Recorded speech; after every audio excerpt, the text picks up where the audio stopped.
Let me see how this thing works here.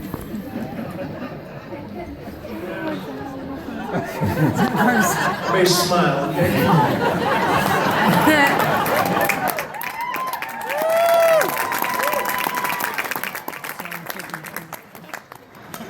Throw that bad boy right up on Instagram. Hashtag CHS.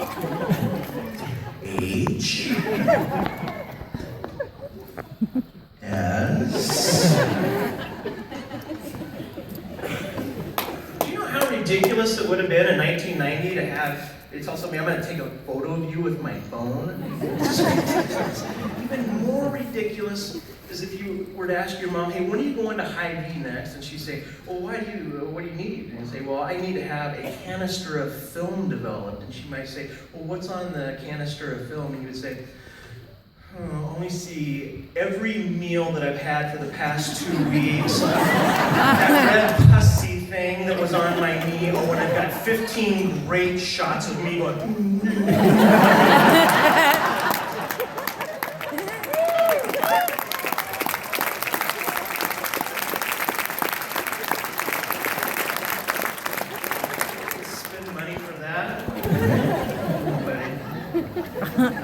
we had texting. We did have texting back in 1990. Now we texted. You took an 8 by 11 piece of paper. You wrote something really important on it. And you would wait until the teacher would leave. And you would fold it up and you would send it. Go ahead and open it up.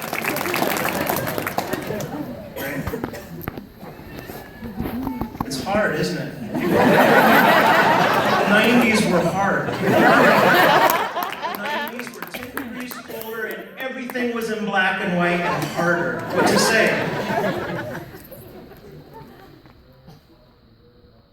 You didn't know we invented the whip and nay-nay, did you? The 90s were so hard, the only thing that was pumpkin spiced was pie. That was it.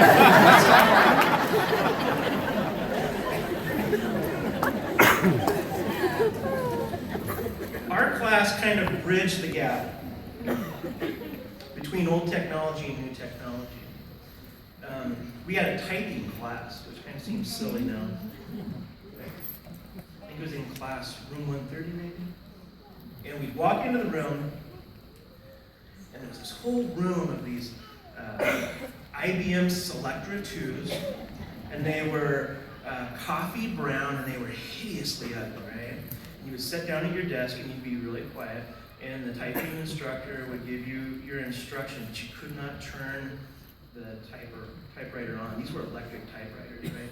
And as soon as you hit this typewriter, it immediately sounded like you were in a power plant. Like the whole room, like, oh. This was all of the typewriters. It'd be like 25 typewriters in here. And the room would smell like ozone. And in the middle of the typewriter, it had this little silver ball, and it had the letters and the numbers on it. And you would even if you'd gently strike the keys, you had to have your fingers on the home keys and stuff, right? And the ball would go, bam!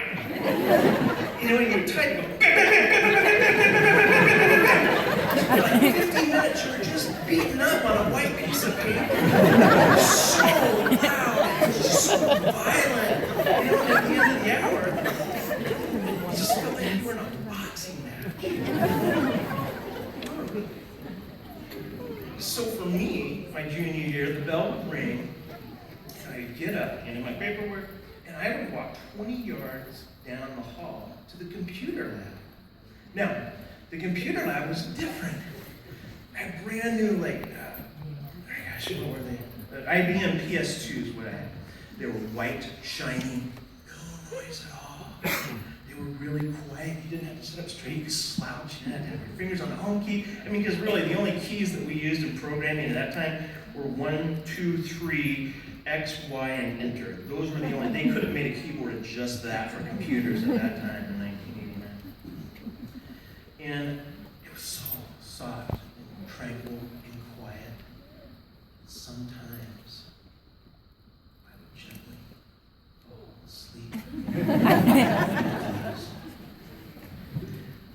enjoy computers so much to this day, 25 years later, every day at 2 o'clock, I still take a nap on my computer.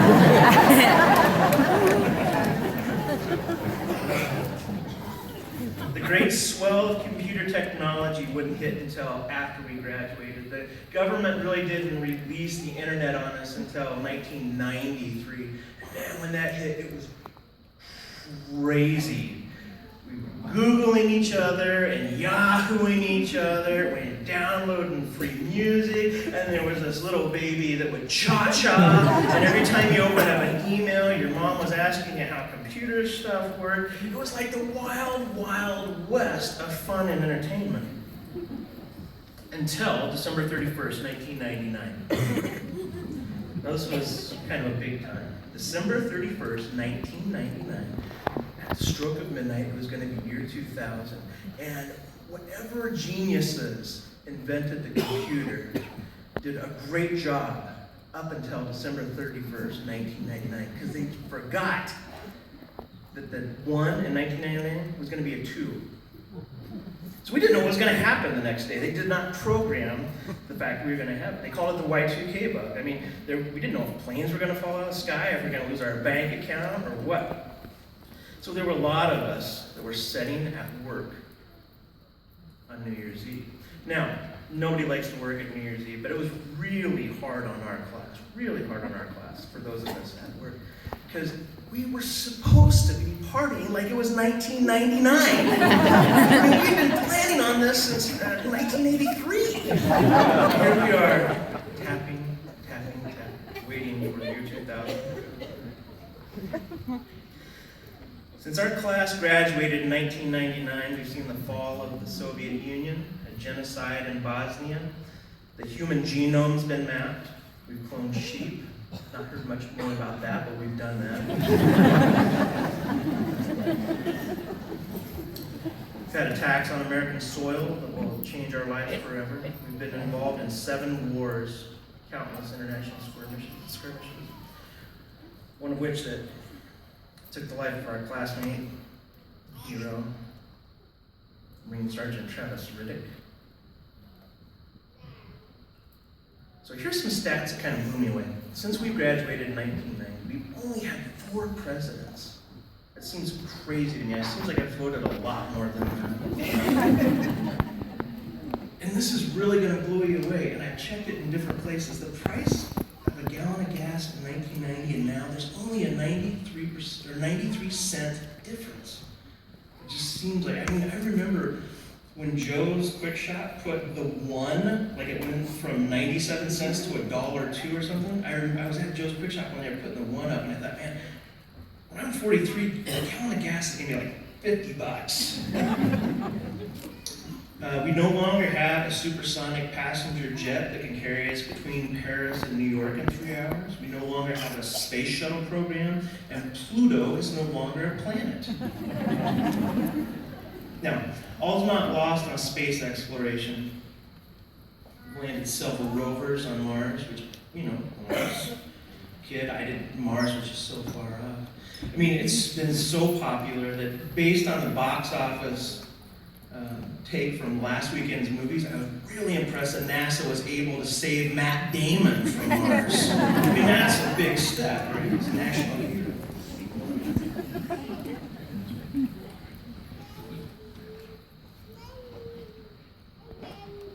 You guys are so lucky. All you guys in school.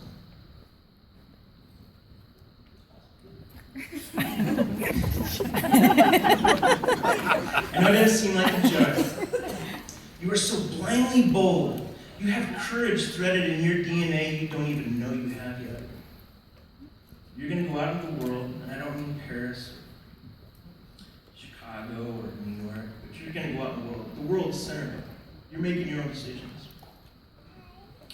You're going to go out in the world. You're going to be sitting in a meeting. Maybe it's for work. Maybe it's a community meeting. Adults go to a lot of meetings. People are going to be asking for help. Or bosses are going to be asking you to do a task. Or co-workers are going to be asking you for a portion of the task. They're going to be asking you to help. And you're going to be sitting there listening to them, and you're going to be thinking to yourself, all they're asking for is work. They just need somebody to do some work. They just want people to help and work. Am I missing something? You're not going to be missing anything. You got it right. You've been given several gifts by being in Centerville, one of which is a great education. When you graduate from here, if you've worked hard and you've studied hard, you're going to be in the workforce and you're going to have a lot of options available to you. You've got a great education here. The second thing that you have available to you is you have been taught how to work hard and how to make decisions. Problem solving. That's what they want in the workforce today. And you guys have that. It's in you. That's part of it. Living in Centerville. Solving problems. Working hard.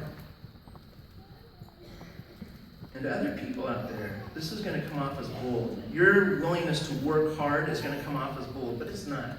It's just work. It's just working hard. And you guys have it in you. This boldness wears off, I got to admit. It happened to me. When I was asked to speak, I was pinged on Facebook. I'm on Facebook with me. Not the kids, because the kids aren't on Facebook.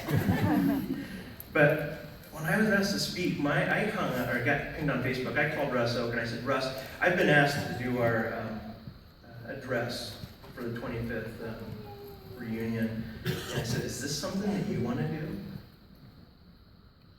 And Russ said, well, I guess I'll do it. I don't know, but why don't you do it? I said, well, hey, listen, it's 25 years. I want to make sure that we have a good representation of our class. And, if this is something you want to do, I think you should do it. And Russ goes, well, I think you should do it. Why can't you do it? You're going to be as good as anybody else. So we talked a little bit more and I hung up. And I sat there. And I thought to myself, this is right. Why not me? Why not me? Me 25 years ago, I would have said, sure, I'll give a talk. I would have sat down at my IBM Selecta 3 and I would have bam, bam, bam, bam, bam, bam, bam, bam, bam. I would have ripped out a speech right away. Me today, it really wasn't like that. I know you're all not fully aware of what I'm talking about, and that's okay. You will be. I just want you to be aware that there's going to be times in your life, maybe it's in a huddle, maybe it's at your workplace. There's going to be opportunities for you to lead and take on a task. When that happens, I want you to answer the bell. I want you to ask yourself, why not me? Why can't I be the one that does this? Why can't I rise to the occasion? I know you got it in you. I know you got it in you. Because I'm one of you.